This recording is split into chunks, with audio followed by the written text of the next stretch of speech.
Alors, pouvez-vous nous parler, du travail que vous exposez Haute Transpalette?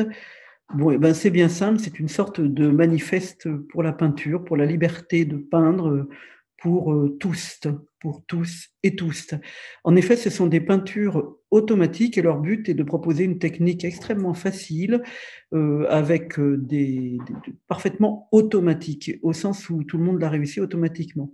Alors, j'écris un livre à paraître chez Vigo sur le sujet, dans le but effectivement de promouvoir cette liberté, de peindre pour tout le monde et d'en finir peut-être avec un système, de starification.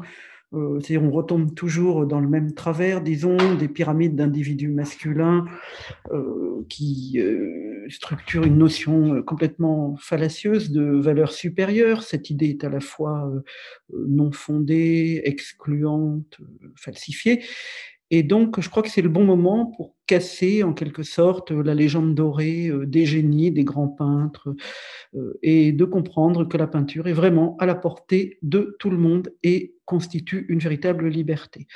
Donc mon but, c'est finalement d'araser, si possible, un star system parmi d'autres, il y en a des milliers, la notion de super-héros, cette espèce de vision pyramidale du monde pour la remplacer par un maillage horizontal, lié au localisme en quelque sorte, où on est des groupes locaux et où on fait de la peinture, par exemple, ou autre chose. Mon rôle à moi, c'est une histoire de peinture, mais ça peut être tout autre chose.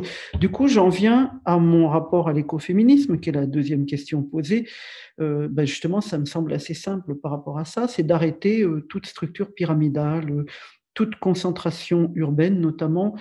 Il faut arrêter avec les villes, elles sont martyrisées par les confinements, les amendes, les violences policières, le capitalisme patriarcal arrogant, les conditions de vie misérables, les écarts entre certains mâles blancs morts-vivants, si on peut dire, et la population en général qui se trouve complètement laminée. Donc peut-être qu'il faut partir s'installer ailleurs, à la campagne, c'est ce que j'ai fait personnellement.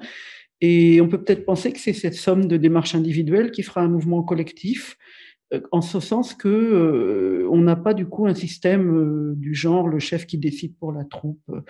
C'est pas ça l'idée. Donc c'est ça que reflètent finalement mes peintures, ce style d'écoféminisme, l'idée qu'il faut faire émerger la puissance du localisme, de la création, que tout le monde puisse euh, créer, que ce soit quelque chose de répandu, qui est plus cette espèce de hiérarchie qui interdit finalement l'art à certaines personnes, alors que d'autres y auraient droit.